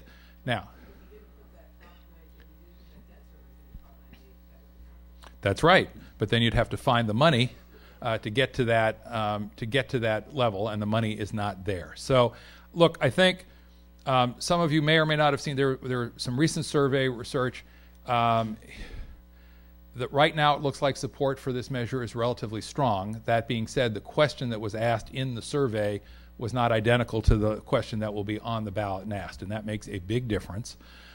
Generally speaking, people are more enthusiastic about the income tax piece than they are about the sales tax piece. Why? Because everybody pays sales tax, and there's a much smaller number of folks who are in that upper income area where the surcharge would be imposed on income tax. The governor's put the two together, and it remains to be seen how, on the one hand, the very popular income tax piece will fare with the unpopular or less popular sales tax piece there. But I take your point, which is, let's hang on to what we've got, even if it's not much, is not really a great rallying cry, and that's kind of where we are. Yes, Diana? I know there is a tremendous amount of uncertainty, as you said at the very beginning of your talk, but do you have any inkling about what's likely to happen with transitional kindergarten? I think the program is implemented, and I say that. I'm sorry. Question was, why don't you stand up and ask it loud? Yes, I'm wondering if you have any inkling as to where transitional kindergarten is likely to go in light of what you know right now. Okay, everybody heard the question, which is what's really likely to happen with transitional kindergarten. So I have to take my advocacy and put that aside, and essentially you've asked me to put $5 in the office pool and tell you what I think is going to happen. I'm going to go back to what I said earlier. This is not something that can be line item vetoed from a budget. It's the law, and it was passed by both houses of the legislature. Governor signed it. TK is law. Absent a change, it remains law. Funding's in the continuous appropriation, does not require any action by the legislature to fund the program, and it cannot be line item vetoed. I think that's a very strong position. Look, the administration has to put down what it thinks its budget proposal is. I understand that. But I think at the end of the year, we will say this was an incredible disservice to school districts and kids and their families because of the confusion and anxiety that it created. You know, I had this conversation with the previous governor, Governor Gray Davis, when he proposed the basic aid revenue sweep back in 2003, and a number of us said to the administration that year, this is a non-starter. It isn't going to happen. Take it off the table. And their view, which was a totally proper and appropriate response in a technical sense, was, well, we'll revisit it when it comes time for the May revise.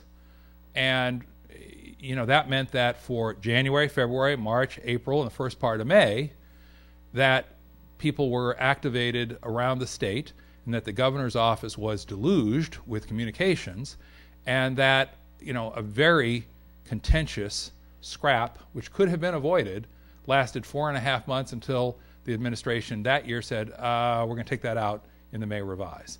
My hope is that this would disappear sooner rather than later as a proposal, but that's a choice the administration has to make.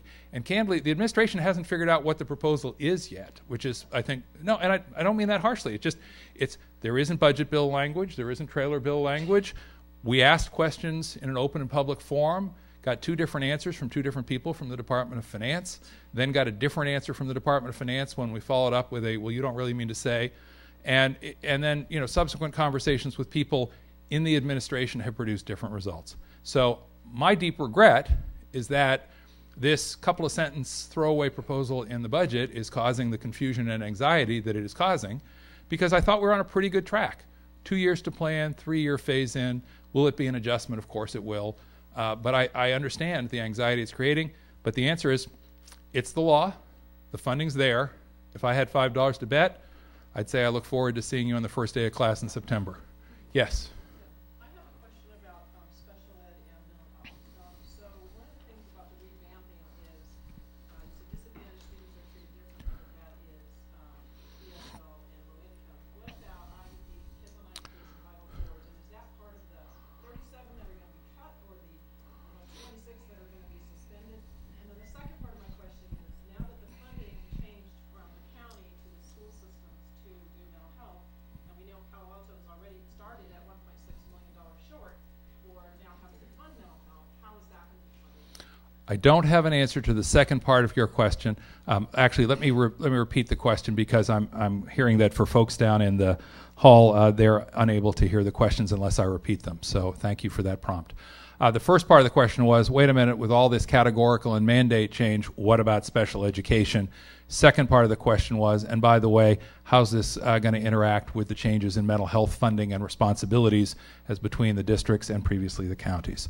On the second question about mental health, let me ask that we follow up individually afterwards to get you answers to these questions.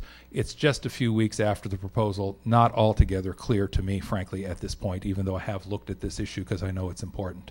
On the first question, let me provide some assurance and comfort for folks.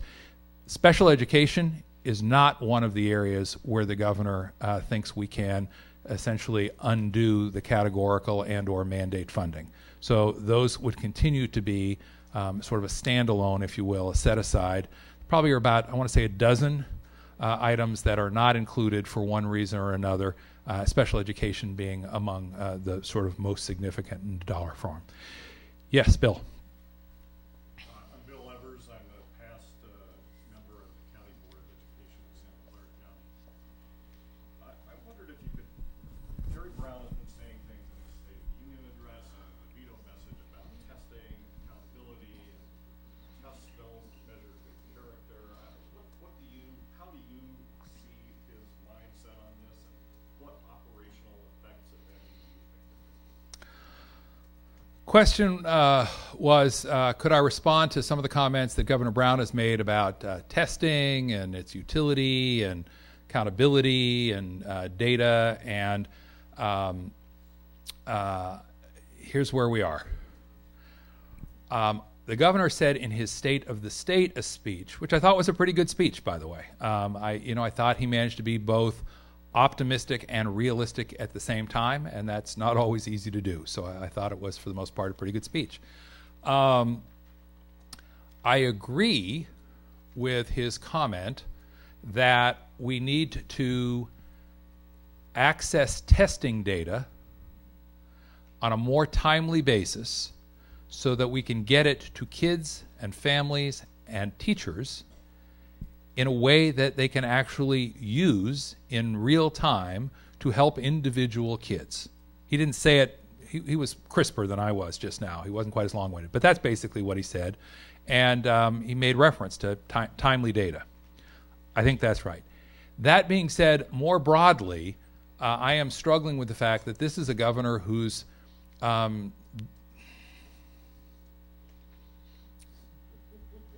want to be very careful. This is a governor who is skeptical at best about the value of data. And it's perplexing to me. Many of you in this room know I am a big believer that we can't make thoughtful and informed choices about how to help kids and spend money wisely if we don't have data that we can use on a statewide basis that informs how we're doing. And the governor is a skeptic. I chatted with him informally the night before our session, and Rose, I've got it, thank you. The night before our session,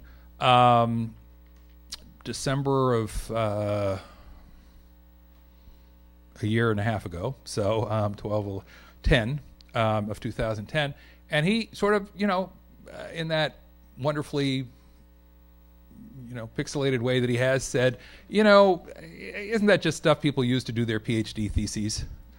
And, I said, no, Governor, actually, it's more important than that. And we had a brief exchange. Then I mentioned the 2-hour conversation we had in his office about charter schools. And we had a couple of times when we veered into the data realm, and I kept trying to make my case. And finally I said, Governor, have you noticed that every time you want to rebut one of my arguments, you reach into your pocket, take out your smartphone, and access data from your experience with your 2 charter schools to make your case? And he goes, well, but that's different. And I said, well, come on. But he is clearly a skeptic on data. As some of you in the room will know, the administration has not pursued federal funding for data that would be available. Not just a question, we're talking about leaving federal money on the table that would have been available to help us integrate our data systems. Because it's not that we don't have the information. We've got 150 different databases floating around at a minimum. And no, truly, I don't mean that. That's not a number out of the air. We've got 150 databases that if we could integrate so that people could get the information longitudinally. Wouldn't you like to know whether TK produces better results in high school? Yeah, I think so. Is it worth the money? Wouldn't you like to know if staff development money produces better results in the classroom? Wouldn't you like to know if the money we spend on class size reduction, as popular as it is, produces better results in the classroom? None of that is possible without data. This administration is clearly very skeptical on that issue. I want to take a question or two from outside the room. Could I comment on the Munger proposal as well as concerns about multiple education funding issues? Yeah, there's a very committed philanthropist by the name of Molly Munger who is pursuing her own funding initiative. The concern is that if we have a passel of these on the November 2012 ballot, that when folks are confused, they vote no.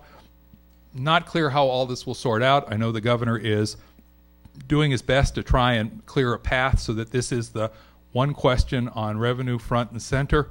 Whether he can make that work or not remains to be seen. And more than that, I just cannot tell you. But it is very clear this governor is very focused on trying to make sure that we don't clutter up the conversation with other issues. Next question is, this is just someone saying thank you for the session. Okay, thank you.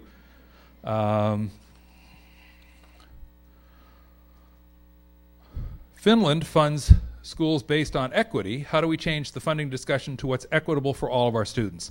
That is the notion behind the governor's proposal to do a weighted student formula. That being said, so I often say it's never the right time to reform school funding, because when you're awash in money during the boom years of the late 90s, everybody says, why bother? It's a huge aggravation and we have enough money. People then say, oh, this is clearly a broken system when times are tough. We need to reform the system. But when you reform the system with fewer dollars, there will be winners and losers when the losers are already feeling like they're struggling pretty mightily to get the job done. And so they're not all that interested in reforming the system when it's going to make it that much tougher. As I said, ultimately and understandably, everyone's going to ask, how does this affect our district, our kids? And it becomes a very tough thing to pull off. I wasn't asked for a prognostication on this one, but I think it's 50-50 at best that the governor can get a significant step forward this year. I think it's a big issue. I credit him with raising it because it's an important issue. It's actually an issue that I looked at doing some legislation on last year, and ultimately I decided that with only 2 years left, it probably was not going to work for me to pick up this issue. Assemblymember Julia Brownlee's been working on it, but I think it's tough, and it's tough in a down economy because winners and losers are going to say, hey, it's already tough for us. Charter schools are allowed to operate without many of the constraints of the California Education Code, the mega waiver. Why can't all school districts get to operate without many of these Ed Code constraints? How do we change the California Ed Code and help all public schools? All right, now, this will seem like a flippant answer, but it is not. You may have noticed that there is dramatically greater interest at the state level in affording local districts more local control. Have you noticed that? Okay. You may have noticed that that is coincidentally at the same time that there are fewer resources. Okay. So, if you're looking for a silver lining, and it's an awfully thin sliver of a silver lining, one of the few good things to come out of these very tough times is that now that all the decisions are hard and they're about resource reduction, there's much more interest at the state level in saying, hey, we believe in local control. So let's take that and say, you know what? It will mean hard choices have to be made by local districts and local staffs, but frankly, better that you judge how you manage the pain in your district in a way that responds to the needs of your kids and your citizenry than Sacramento in many of these cases. And the key will be to hang on to that local control once times gets better, which inevitably they will. Other questions in the room? Yes. Redevelopment assets. Redevelopment tax increment was fiscal practices. They borrowed intensely against it. The estimates are somewhere between $28 billion and $100 billion in bonds outstanding. In our area, 50% of the tax increment will go to debt service for the next 20 years. However, the good news was the way the window came down has left a bunch of cash in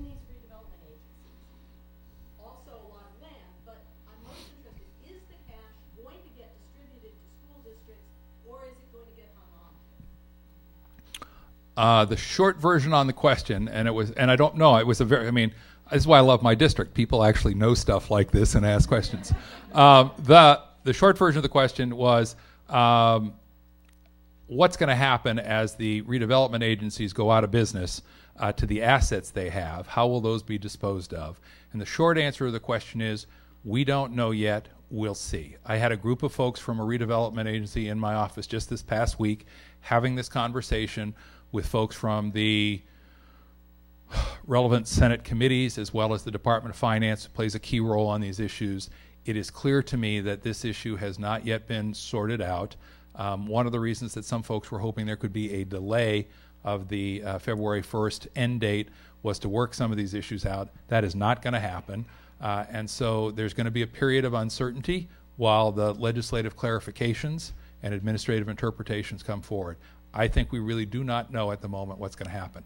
For those of you who are stressing, I'm going to go to 12:15. I hope that's okay. I will not be offended if you sneak out quietly. The students still get extra credit even if you go early. But just so you know, I'm going to go to 12:15, and that will allow us to squeeze some more questions in, and I'll try and keep my answers shorter.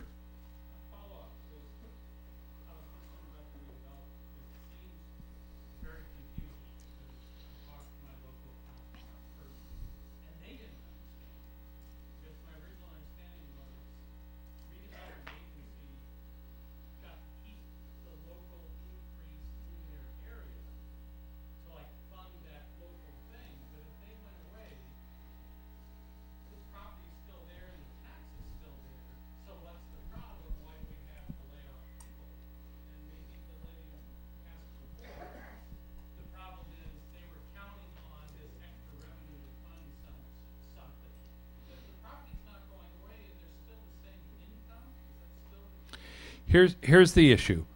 The question has to do with how are these redevelopment agencies going to move forward after the February 1st date? What obligations do they continue to have? What revenue do they continue to have? Where's the money going? What's the and again, I want to emphasize there are not good answers to many of these questions as of today. During the first month in the Capitol, I have been among those pressing to get more clarity sooner rather than later. But as you can imagine, unwinding all of these various agencies and entities where the facts on the ground are very different depending on it. The short version is these entities go out of business February the 1st. Let me say that again. They go out of business February 1st.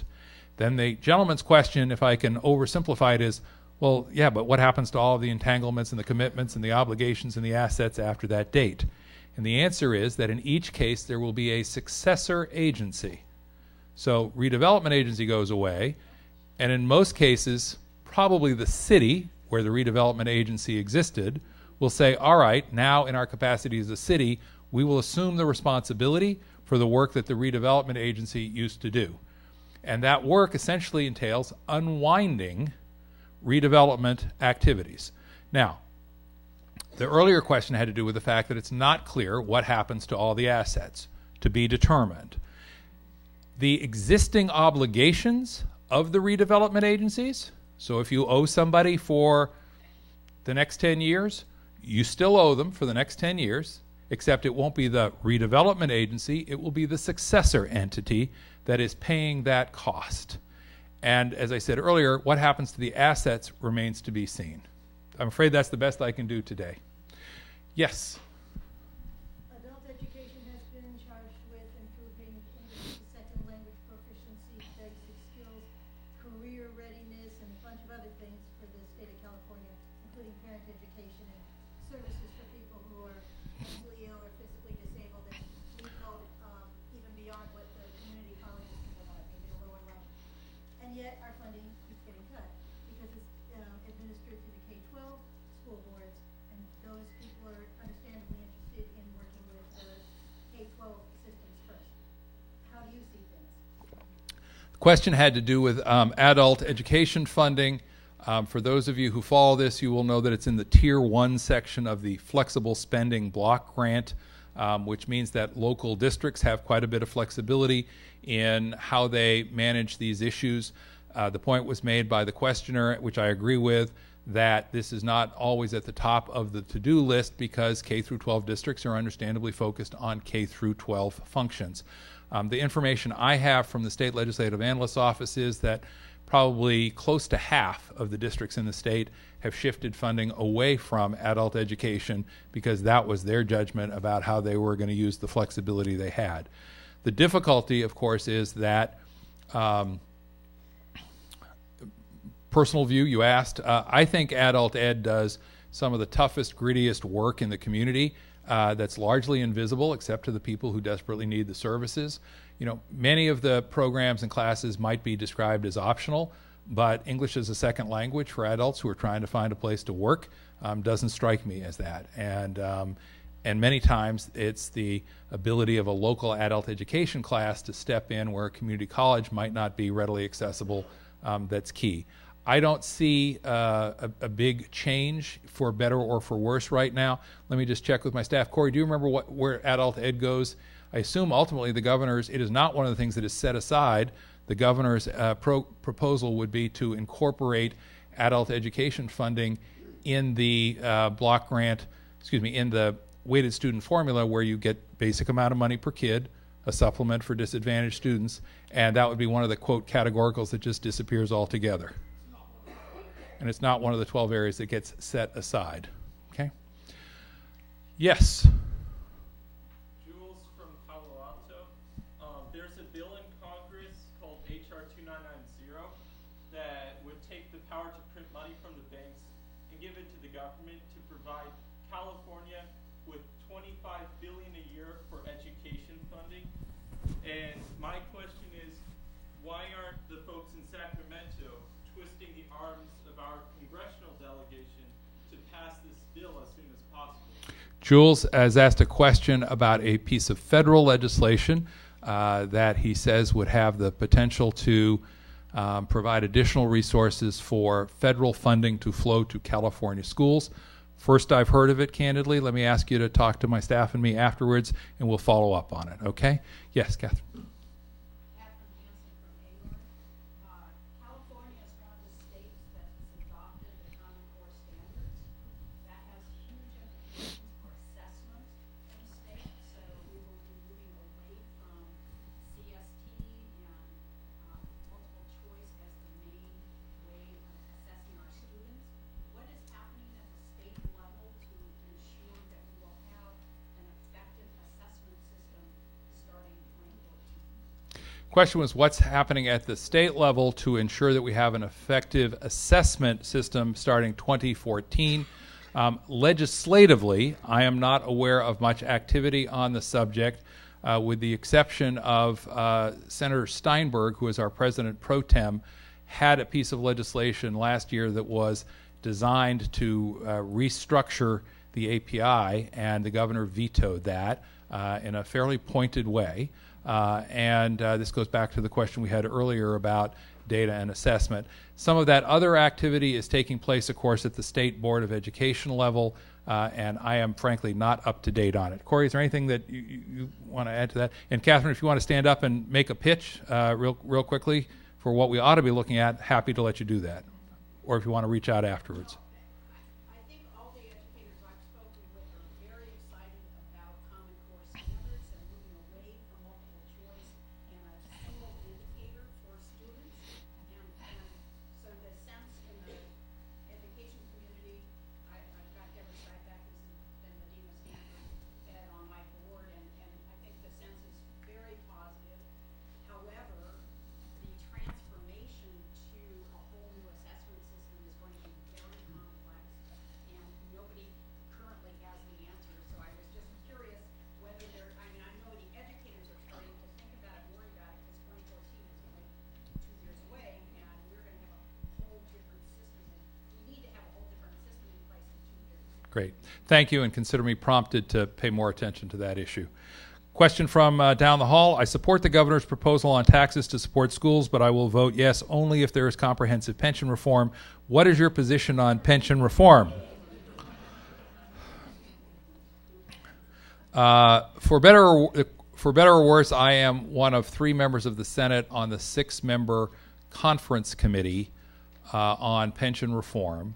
I am there because I introduced what I thought was a fairly modest measure 2 years ago to address the problem of pension spiking, which is the artificial inflation of end-of-career salaries in order to artificially inflate the pension entitlement.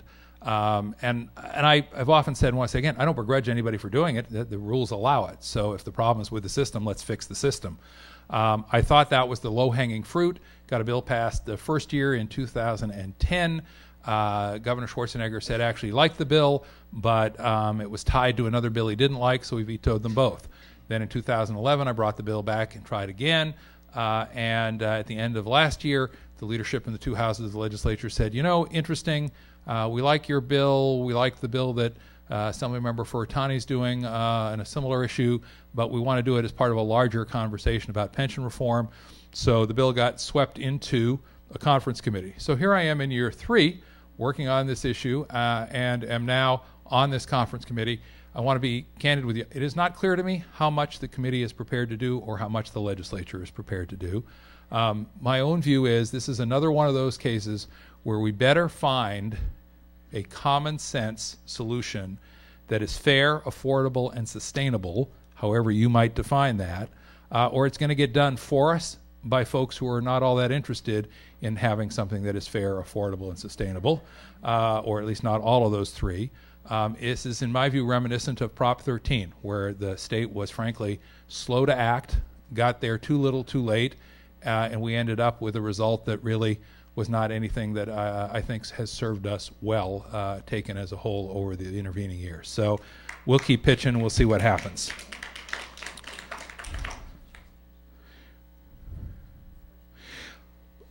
Please speak to the issue, great question, please speak to the issue of timeline of the state budget process for schools, that is to say a June budget adoption, yet a November tax initiative. What's the best thing we can do now? Obviously if you support the initiative, then best thing to do is support the initiative in a full-throated way in order to avoid the cuts. I think it is anybody's guess how different districts are going to respond to this uncertainty. You will remember that 2 hours ago I started by saying the word for this year is uncertainty. And I think different districts will have different abilities to manage this. Different boards will want to manage it in different ways. But there is no question that the budget that is on the table relies on revenue that may or may not be forthcoming and about which we will have certainty only when we get to November. And so different districts are going to try and build different levels of budget reduction in. Some will have reserves. Some will long since have exhausted their reserves. It will vary a great deal. There is no good answer to this. The Legislative Analyst's Office, with whom we work a lot on these budget issues, they're just operating under the assumption that people will, in fact, cut program as if the measure were going to fail, and then try and restore going forward. My own experience tells me that that is less likely to be a uniform response across the board. Can you comment on the prospects for modifying, revisiting Prop 13 with respect to commercial property and potentially residential with the intent of rebalancing state revenue? And the answer is not much prospect anytime soon. Even the most modest of attempts to tinker around the edges meet with strong opposition as a practical political matter. Here's the exception to the rule. If the measure fails in November, then I think you will see a series of individual measures coming forward. So what you'll get is someone will want to do an oil severance tax. Someone else will want to go after corporations. Someone else will want to go after upper income earners. And someone else will say, let's do a split roll tax, which would apply a different formula to commercial properties which turn over less often and therefore are paying a smaller and smaller share of the total property tax burden. That is likely to happen, in my judgment, if the measure fails in November. Interestingly, in the polling that we just saw within the last week or two from the Public Policy Institute of California, who is as honest a broker of information as you can find in the state of California, and kudos to them for good work, they show public support for that. And I was frankly a little surprised at the level, because most of the time if you use the phrase tinker with Prop 13, you get a pretty strong and resounding no. But there's some indication that there might be public support for that. Keep in mind that that is before you have a campaign where folks who have a vested interest in the existing system mount an opposition effort. So I think you'll see something like that advanced if the measure fails, and right now it looks like it's at least a credible possibility. In the room, yes. I'm going to go to someone who hasn't done a question yet. Zoe? So I know that a lot of my friends have fall birthdays that will fall after the first day of school, but they're incredibly bright and already knew how to read and write before coming into kindergarten. Would there be a way for them to skip TK and just go straight to the regular kindergarten? How old are you? 13. Okay. October 29th. October 29th.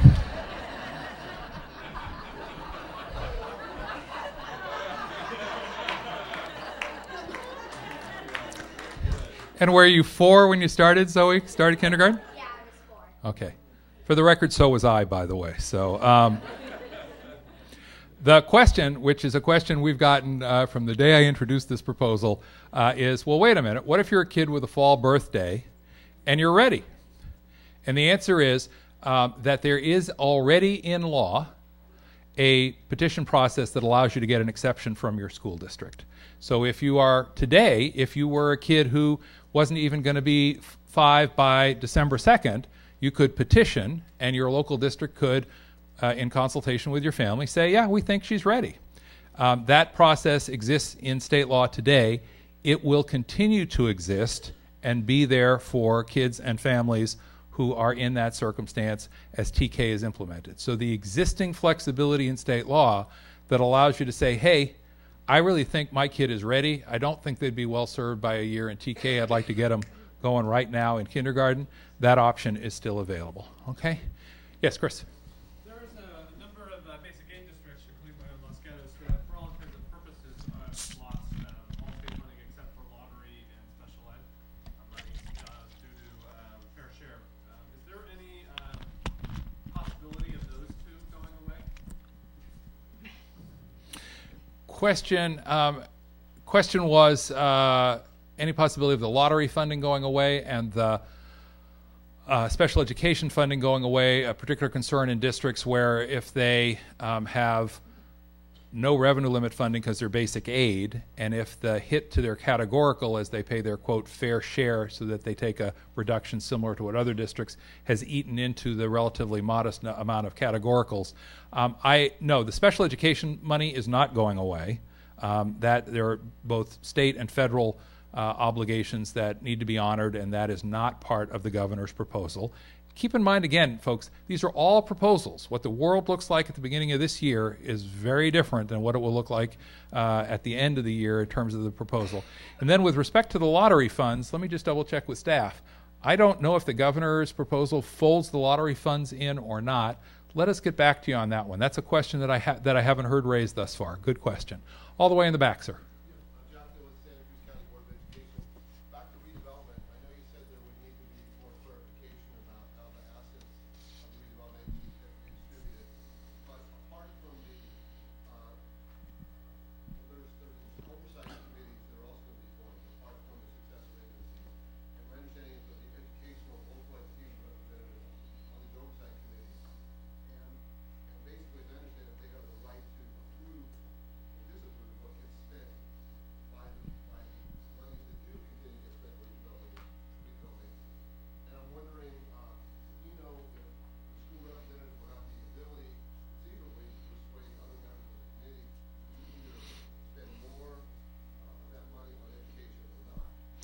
Let me see how I can do it recapping this.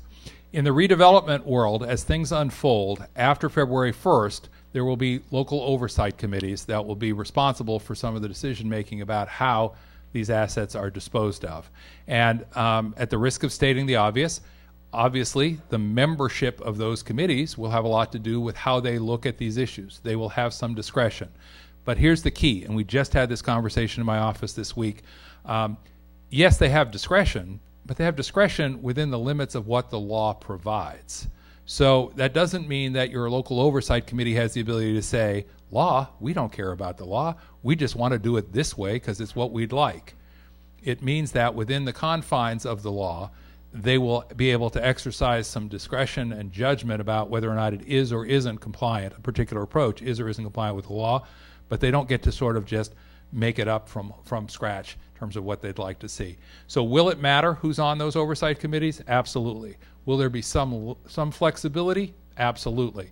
But does that mean that it's sort of a do-your-own thing, oversight board to oversight board? No. There will be a set of rules and regulations. People will have to follow them, so it'll sort of be split in that way.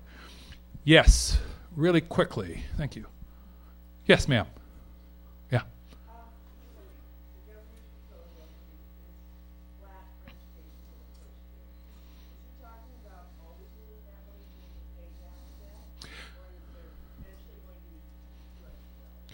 Question was, if the governor's proposal is flat for education for the coming year, is that an ongoing expectation or not? The answer is we don't know, because the budget is a one-year budget. One of the budget reforms that people have talked about is that it might be helpful to have a two-year budget process so that we were thinking about something more far-sighted than just how do we get through the coming year. I think, though, that we have a long way to go to dig ourselves out of the hole that has been created over the last 10 years, and the governor is quite purposeful, and I give him credit for it, about the fact that we need to pay down that wall of debt. As I said earlier, there's some back and forth conversation among members about, well, at what level or rate do we need to pay down that wall of debt if it means that we can't either hang on to or restore some of the things that are most critical and most essential. That will play out on a year-by-year basis, but it's clear that the wall of debt will not be erased anytime soon, that's going to be an issue going forward. Yes? One of the most distasteful things about the budget last year was the handcuff that got slapped on the school boards as part of the trigger cuts. This is really just kind of a request. As you go through the budget process this year, particularly with the uncertainty hanging around the tax proposal for November, please do not do anything that takes away flexibility from local school boards. I just can't imagine going through that again with the level of change that we're looking at. The question involved first a very slight and gracious chastisement of state government, which for the record, I think is warranted in terms of limiting flexibility at the local level in this last year's budget, and a heartfelt request not to do that with the coming year's budget, particularly given the level of cuts that might be necessary with a trigger if it doesn't pass. Thank you, Rose. Yes, ma'am. Frank, I'm sorry. My name is Dana Schuster, and I'm a parent of two very successfully educated kids in the public school system, for which I'm eternally grateful. You have been a tireless advocate for education and a masterful communicator for all of us that have this area of primary interest in our lives. As we're facing you being termed out, what hope can you give us for the future?